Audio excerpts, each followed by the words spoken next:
Hello and welcome to KNP Kitchen. இன்னைக்கு one pot one shot mixed vegetable sambar எப்படி பண்ணலாம்னு பார்க்கலாம். இதுக்கு உங்ககிட்ட என்ன காய் இருக்கோ அதை எடுத்துக்கோங்க. அதுக்கப்புறம் வேக வச்ச தோரம்பருப்பு, கொஞ்சமாக சாம்பார் பொடி, சின்ன வெங்காயம் 2 வாசனைக்கு, பச்சை மிளகாய், கொஞ்சம் கருவேப்பிலை, புளி தண்ணி, கடுகு, வெந்தயம், இதுதான் தேவையான பொருள். இப்போ ப்ரெஷர் குக்கரில் கொஞ்சமாக எண்ணெய் விட்டுக்கோங்க. எண்ணெய் விட்டு கடுகு, வெந்தயம் போட்டுக்கோங்க. ரெண்டும் நல்லா செவந்ததுக்கப்புறம் கொஞ்சமாக சின்ன வெங்காயம், கருவேப்பிலை, பச்சை மிளகா வாசனைக்கு. அதை நீங்கள் பச்சை மிளகா காரத்துக்கு தகுந்த மாதிரி அட்ஜஸ்ட் பண்ணிக்கோங்க. சாம்பார் பொடி வரை போடுறீங்க. கொஞ்சமாக பெருங்காய பொடி நல்லா வந்ததுக்கப்புறம் நீங்கள் எடுத்து வச்சுருக்க வெஜிடபிள்ஸ் என்ன வேணால் ஆட் பண்ணிக்கலாம். பரங்கிக்காய், முருங்கைக்காய் இதெல்லாம் போடலாம். முருங்கைக்காய் நீங்கள் போடுறதா இருந்தால் ஒரு 2 விசில் மட்டும் விட்டால் போதும்.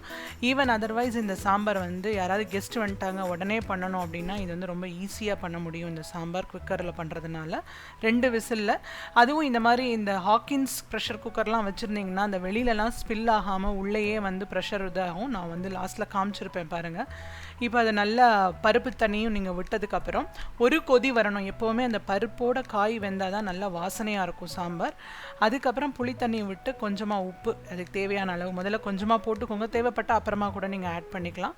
அதுக்கப்புறம் சாம்பார் பொடி அப்படியே போட்டிங்கன்னா கட்டி தட்டுங்கிறதுனால நான் அதை பேஸ்ட் மாதிரி பண்ணிவிட்டு அதில் விட்டுருப்பேன்.